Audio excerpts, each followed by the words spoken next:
dekonstruksi penegakan hukum yang ahistoris, menggali akar, dampak, dan urgensi reorientasi keadilan substansial. Hukum seringkali dibayangkan sebagai sebuah bangunan megah yang berdiri tegak di atas fondasi kepastian. Namun, dalam banyak realitas peradilan, bangunan tersebut seringkali kehilangan ruhnya ketika dipisahkan secara paksa dari tanah tempat ia berpijak, yakni sejarah dan realitas sosiologis. Penegakan hukum yang ahistoris merupakan sebuah fenomena patologis di mana hukum dijalankan sebagai entitas yang terisolasi dari akar masa lalu, konteks sosial, dan maksud asli pembentukannya, rasio legis. Ketika hukum ditegakkan secara ahistoris, ia tidak lagi berfungsi sebagai pelindung peradaban, melainkan berubah menjadi instrumen mekanis yang kaku, dingin, dan seringkali dehumanistik. 1. Membedah hakikat penegakan hukum ahistoris. Secara konseptual, penegakan hukum ahistoris terjadi ketika para aktor hukum, polisi, jaksa, dan hakim, memperlakukan undang-undang sebagai teks mati, yang bersifat final, tertutup, dan suci. Dalam paradigma ini, hukum dianggap tidak memiliki silsilah. Ia seolah-olah turun dari langit dalam bentuk pasal-pasal yang harus ditaati tanpa reserve. Fenomena ini menciptakan apa yang disebut sebagai kesadaran hukum yang terasing, di mana teks hukum tidak lagi mencerminkan denyut nadi kehidupan masyarakat yang seharusnya ia atur. Beberapa karakteristik operasional yang muncul dari pola pikir ini antara lain: tekstualisme legalistik yang sempit, membaca hukum hanya sebatas apa yang tersurat secara harfiah. Praktek ini mengabaikan original intent atau suasana kebatinan yang melatar belakangi lahirnya sebuah norma. Tanpa memahami mengapa sebuah aturan dibuat, penegak hukum kehilangan arah filosofis mengenai bagaimana aturan itu seharusnya diterapkan dalam kasus yang konkret. Dekontekstualisasi ruang dan waktu, mengabaikan realitas sosiopolitik yang melingkupi sebuah peristiwa hukum. Hukum ditegakkan dalam ruang hampa, seolah-olah tidak ada ketimpangan struktur sosial, kemiskinan sistemik, atau sejarah penindasan yang mendahului sebuah perbuatan hukum. Fetisisme prosedural, menempatkan prosedur administratif di atas kebenaran material. Dalam logika ini, keadilan dianggap telah tercapai secara paripurna asalkan seluruh tahapan birokrasi peradilan telah terpenuhi, meskipun hasil akhirnya secara nyata melukai rasa keadilan masyarakat luas. 2. Akar paradigmatik, hegemoni positivisme hukum dan warisan kolonial. Penyebab utama dari praktek ahistoris ini adalah dominasi paradigma positivisme hukum yang sangat kuat dalam sistem hukum Indonesia. Positivisme, sebagaimana dikembangkan oleh John Austin dan dikristalisasi oleh Hans Kelsen melalui The Pure Theory of Law, memandang hukum harus murni dari intervensi unsur-unsur non-hukum seperti moral, sejarah, politik, dan sosiologi. Hukum adalah perintah penguasa yang sah. See law is command of the lawgiver. Di Indonesia, masalah ini diperumit oleh fakta bahwa banyak struktur hukum kita merupakan warisan kolonial yang belum sepenuhnya didekolonisasi secara substantif. Penegakan hukum yang ahistoris seringkali secara tidak sadar melanggengkan logika kolonialisme, yaitu menggunakan hukum untuk tujuan ketertiban administratif dan stabilitas ekonomi penguasa, keris trust and order ketimbang untuk keadilan sosial. Kita harus ingat bahwa banyak wetbook yang kita gunakan hari ini dirancang oleh pemerintah Hindia Belanda untuk mengontrol populasi pribumi, bukan untuk membebaskannya. Ketika kita menerapkan pasal-pasal tersebut hari ini, tanpa kacamata sejarah, kita secara tidak langsung melanggengkan represi kolonial dalam baju kemerdekaan. Pendidikan hukum yang terlalu menitik beratkan pada aspek teknis dogmatis turut menghasilkan tukang hukum ketimbang pemikir hukum. Mahasiswa hukum dilatih untuk terampil menghafal pasal dan membedah prosedur, namun jarang diajak untuk membedah bagaimana sejarah pembentukannya mencerminkan pergulatan kekuasaan atau aspirasi rakyat pada masanya. Akibatnya, muncul generasi penegak hukum yang menganggap sejarah hanyalah masa lalu yang tidak relevan bagi meja hijau. 3. Perspektif teoretis, dialektika sejarah dan struktur sosial. Untuk melawan tren ahistoris ini, kita perlu memanggil kembali pemikiran para raksasa sosiologi dan filsafat hukum yang menekankan pentingnya konteks sejarah. A. Friedrich Karl von Savigny, Mazhab Sejarah. Savigny menyatakan bahwa hukum adalah manifestasi dari Volksgeist atau jiwa bangsa. Hukum tumbuh bersama sejarah rakyat. Menegakkan hukum secara ahistoris berarti memutus nadi hukum dari jiwa rakyatnya sendiri, menjadikan hukum sebagai benda asing yang dipaksakan. Bagi Savigny, hukum yang dipaksakan tanpa akar sejarah hanya akan membawa pada disintegrasi sosial karena tidak adanya kepatuhan sukarela dari masyarakat. B. Satjipto Raharjo, hukum progresif. Beliau selalu menekankan bahwa hukum adalah untuk manusia, bukan manusia untuk hukum. Penegakan hukum yang ahistoris adalah bentuk perbudakan manusia di bawah teks. Hukum progresif menuntut penegak hukum untuk berani melakukan terobosan hukum, rule breaking, demi keadilan substansial yang seringkali terkubur di bawah tumpukan dokumen formal. Penegak hukum harus memiliki keberanian untuk bertanya, apakah penerapan pasal ini menghancurkan kemanusiaan? Pierre Bourdieu, kekerasan simbolik dan habitus. Penegakan hukum ahistoris dapat dilihat sebagai bentuk kekerasan simbolik, di mana definisi legalitas yang dikonstruksi secara elit dipaksakan kepada masyarakat yang memiliki sejarah berbeda. Habitus para penegak hukum yang terbentuk dalam ruang akademis positivistik membuat mereka tidak peka terhadap kebenaran sejarah yang tidak memiliki sertifikat tertulis. D. Michel Foucault, Genealogi dan Biopower. Menggunakan kacamata Foucault, hukum ahistoris adalah instrumen pendisiplinan. Dengan menghapus sejarah, hukum menciptakan subjek yang patuh tanpa pertanyaan. Ketika sejarah dihapuskan dari ruang sidang, hukum berhenti menjadi alat pencari kebenaran dan beralih menjadi alat teknologi kekuasaan untuk menormalkan ketidakadilan. 4. Bahasa hukum sebagai alat hegemoni dan alienasi. Salah satu instrumen utama penegakan hukum ahistoris adalah penggunaan bahasa hukum yang sangat teknis dan elitis. Bahasa ini berfungsi sebagai pembatas yang memisahkan pakar hukum dari subjek hukum. Ketika rakyat jelata berhadapan dengan meja hijau, mereka tidak hanya berhadapan dengan ancaman penjara, tetapi juga dengan bahasa yang tidak mereka kenali secara historis. Bahasa hukum Indonesia, yang banyak meminjam terminologi Belanda, seringkali gagal menerjemahkan rasa keadilan lokal.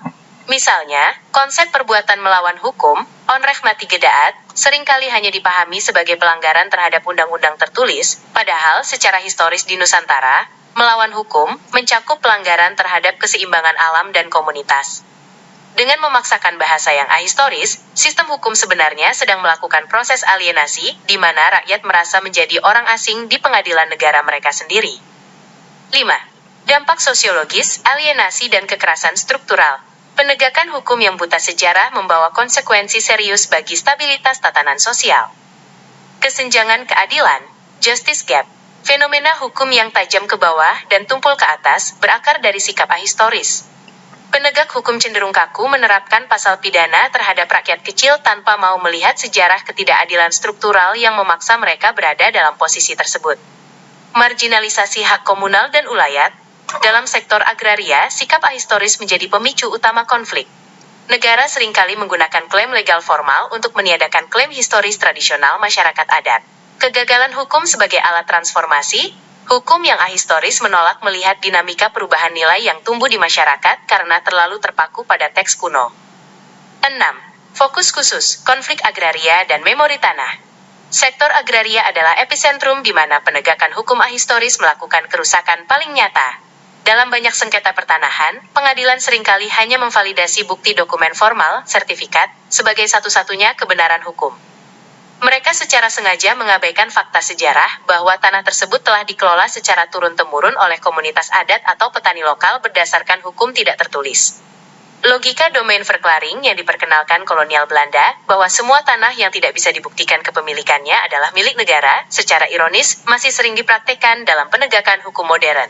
Penegakan hukum yang historis seharusnya mampu melacak asal-usul penguasaan lahan tersebut. Apakah sebuah sertifikat lahir dari proses yang adil di masa lalu? Ataukah ia merupakan produk dari perampasan tanah sistemik? Tanpa perspektif sejarah, apa yang disebut sebagai kepastian hukum hanyalah sebuah kepastian ketidakadilan. 7. Keadilan transisional. Menghadapi luka masa lalu, dalam masyarakat yang beranjak dari rezim otoriter atau masa konflik, penegakan hukum ahistoris menjadi penghambat utama rekonsiliasi. Keadilan transisional, transitional justice, menuntut hukum untuk mengakui pelanggaran sistematis di masa lalu. Namun, jika penegak hukum menggunakan pendekatan positivisme sempit, mereka akan terjebak pada argumen kedaluarsa atau asas legalitas untuk menolak mengadili kejahatan masa lalu. Sikap ahistoris ini sebenarnya adalah bentuk penyangkalan terhadap memori kolektif korban. Hukum tidak bisa membangun masa depan yang stabil jika ia terus-menerus menyembunyikan bangkai sejarah di bawah karpet prosedur. Peradilan harus memiliki keberanian untuk menjadi ruang di mana kebenaran sejarah diungkapkan, bukan dibungkam oleh formalitas hukum. 8. Hukum dan neoliberalisme, efisiensi vs sejarah. Di bawah tekanan kapitalisme neoliberal, hukum seringkali dituntut untuk menjadi cepat dan efisien. Dalam logika ini, sejarah dianggap sebagai penghambat. Proses pengadilan yang mendalami akar sejarah sengketa dianggap sebagai pemborosan waktu birokrasi yang mengganggu iklim investasi. Akibatnya, ada dorongan kuat untuk melakukan simplifikasi hukum. Namun, efisiensi tanpa keadilan sejarah adalah bom waktu.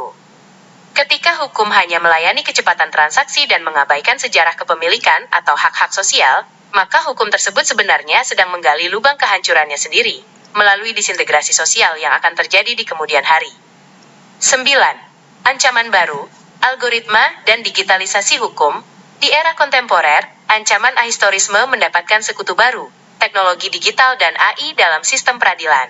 Upaya untuk mendigitalisasi putusan hukum seringkali terjebak pada logika statistik semata. Algoritma dilatih menggunakan data masa lalu tanpa memahami konteks ketidakadilan yang ada dalam data tersebut. Jika data yang digunakan adalah hasil dari penegakan hukum yang diskriminatif secara historis, maka AI hanya akan memproduksi dan mempercepat diskriminasi tersebut di masa depan. Otomatisasi hukum cenderung menghilangkan elemen diskresi manusia yang berlandaskan pada empati dan sejarah. Mesin tidak mengenal perjuangan berdarah-darah sebuah bangsa. Mesin hanya mengenal pola data. Jika kita menyerahkan penegakan hukum sepenuhnya pada logika algoritma yang ahistoris, kita sedang melangkah menuju kediktatoran teknokratis, di mana hukum menjadi semakin dingin dan tak bernyawa. 10. Jurisprudensi sebagai memori kolektif bangsa. Jurisprudensi seharusnya berfungsi sebagai memori kolektif peradilan. Namun, dalam praktek historis, jurisprudensi seringkali hanya dikutip secara mekanis sebagai preseden tanpa membedah apakah konteks kasus terdahulu masih relevan. Memori hukum yang sehat adalah memori yang mampu melakukan refleksi kritis. Apakah putusan masa lalu ini adil? Ataukah ia merupakan produk dari tekanan politik masa itu? Hakim-hakim agung harus menjadi penjaga memori sejarah ini. Mereka memiliki tanggung jawab untuk memastikan bahwa setiap putusan yang menjadi preseden tidak membawa cacat bawaan dari masa lalu yang kelam. Jurisprudensi harus bernapas, berevolusi, dan terkadang berani melakukan overrule jika sejarah membuktikan bahwa jalan yang diambil sebelumnya adalah keliru. 11. Estetika dan ruang sidang. Arsitektur keterputusan. Bahkan dalam aspek estetika, sistem peradilan kita sering mencerminkan ahistorisme. Ruang sidang yang kaku, penggunaan toga yang merupakan warisan tradisi Eropa Barat tanpa modifikasi makna lokal, dan tata tertib yang sangat formalistik menciptakan jarak psikologis. Arsitektur ini mengomunikasikan bahwa hukum adalah ruang steril yang tidak boleh dimasuki oleh debu sejarah dari luar.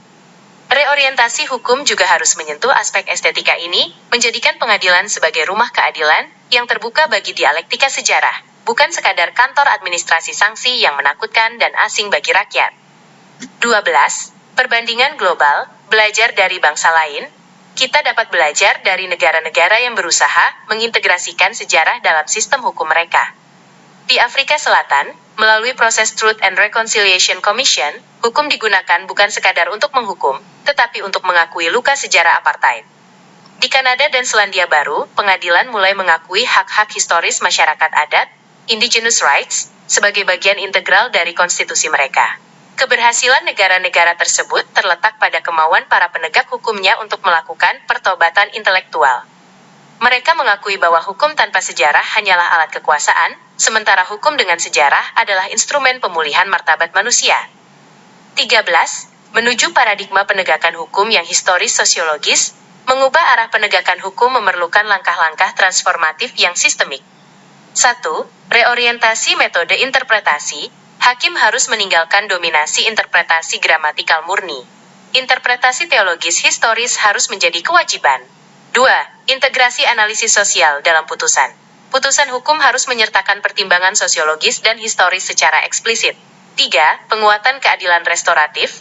Mengembalikan hukum pada fungsi aslinya untuk memulihkan tatanan sosial yang rusak. 4. Dekolonisasi pemikiran hukum. Membongkar mentalitas yang menganggap hukum barat sebagai satu-satunya standar kebenaran. 14. Peran pendidikan dan etika profesi. Perubahan ini harus dimulai dari bangku kuliah. Kurikulum hukum tidak boleh hanya mengajarkan cara memenangkan perkara, tetapi cara memahami keadilan dalam konteks Indonesia yang majemuk. Sosiologi hukum, antropologi hukum, dan sejarah hukum harus ditempatkan sebagai pilar utama. Selain itu, etika profesi penegak hukum harus diredefinisikan.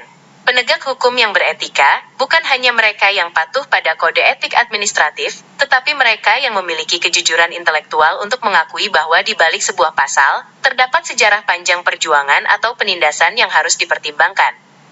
15. Psikologi massa, hukum sebagai penenang atau pemicu konflik. Secara psikologis, masyarakat memiliki memori kolektif tentang keadilan. Ketika sebuah putusan hukum mengabaikan memori tersebut, akan terjadi apa yang disebut sebagai kognitif disonansi massal. Masyarakat melihat sebuah tindakan sebagai adil menurut sejarah, namun hukum menyebutnya jahat menurut pasal. Jika jurang ini terus diperlebar, maka hukum tidak lagi berfungsi sebagai penenang konflik, conflict resolution force, melainkan justru menjadi pemicu kerusuhan sosial. Kepatuhan hukum sejati lahir dari rasa hormat masyarakat terhadap sistem yang dianggap memahami martabat dan sejarah mereka. Hukum yang ahistoris adalah hukum yang tidak memiliki wibawa moral. 16. Epistemologi hukum, menggugat kebenaran prosedural. Dalam sistem ahistoris, kebenaran seringkali direduksi menjadi kebenaran prosedural. Jika semua berkas sudah lengkap dan saksi sudah disumpah secara formal, maka apapun hasilnya dianggap sebagai kebenaran. Ini adalah kesesatan epistemologis. Sejarah mengajarkan kita bahwa prosedur yang benar seringkali digunakan untuk melegalkan tujuan yang salah. Misalnya, undang-undang diskriminatif di masa kolonial atau rezim fasis. Kita harus kembali pada kebenaran material yang mengakomodasi konteks sejarah. Kebenaran tidak bisa ditemukan hanya di balik tumpukan kertas laporan, melainkan harus dicari melalui penggalian akar masalah yang seringkali bersifat lintas generasi. 17. Tanggung jawab intelektual para penegak hukum. Hakim, jaksa, dan polisi bukan sekadar pegawai negeri, mereka adalah intelektual hukum. Sebagai intelektual, mereka memiliki tanggung jawab moral untuk bersikap kritis terhadap teks. Mereka harus berani melakukan pembangkangan yang bertanggung jawab, jika penerapan sebuah pasal secara buta justru akan mencederai sejarah keadilan bangsa. Keberanian intelektual ini adalah syarat mutlak bagi lahirnya keadilan substansial. Penegak hukum harus menjadi jembatan antara masa lalu yang penuh luka dengan masa depan yang penuh harapan, bukan menjadi tembok yang memisahkan keduanya. 18. Sintesis, keadilan dalam rentang waktu. Hukum yang sehat adalah hukum yang memiliki memori. Penegak hukum yang baik adalah mereka yang bertindak sebagai sejarawan sosial, sekaligus penjaga moral. Mereka tidak boleh membiarkan diri mereka menjadi robot birokrasi yang hanya mengeksekusi perintah teks tanpa mempertanyakan apakah teks tersebut masih membawa misi keadilan atau justru telah menjadi alat penindasan yang usang. Kita membutuhkan peradilan yang mampu melakukan dialektika antara teks masa kini dan sejarah masa lalu. Tanpa memori sejarah, hukum akan terus-menerus mengulangi kesalahan masa lalu, menindas kaum yang sama dan melanggengkan ketidakadilan yang sama dengan jubah yang berbeda. Keadilan substansial hanya bisa dicapai jika penegak hukum bersedia menoleh ke belakang untuk memahami dari mana kita berasal, agar tahu kemana hukum harus melangkah. Kesimpulan, mengembalikan ruh keadilan. Penegakan hukum yang ahistoris pada akhirnya hanya akan menciptakan ketertiban yang semu dan rapuh. Tanpa akar sejarah, hukum ibarat pohon tanpa fondasi yang akan tumbang saat diterjang badai ketidakpuasan masyarakat. Kita membutuhkan sebuah sistem peradilan yang tidak hanya mengejar angka-angka produktivitas perkara, tetapi benar-benar mengejar esensi kebenaran. Hukum yang sejati adalah hukum yang bernapas dalam sejarah, berdiri kokoh di atas realitas sosiologis, dan berdenyut dalam ritme keadilan sosial.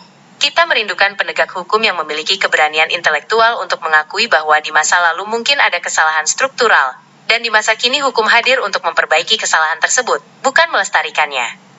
Hanya dengan mengembalikan dimensi sejarah ke dalam setiap putusan dan tindakan hukum, kita dapat merajut kembali kepercayaan masyarakat terhadap negara dan memastikan bahwa keadilan bukan sekadar janji di atas kertas, melainkan kenyataan hidup bagi seluruh rakyat Indonesia yang berdaulat secara hukum dan sejarah. Keadilan tanpa sejarah adalah buta, dan sejarah tanpa keadilan adalah tragedi yang berulang tanpa akhir. Hanya melalui rekonsiliasi antara teks hukum dan memori sejarah, kita dapat mewujudkan Indonesia yang benar-benar adil dan beradab.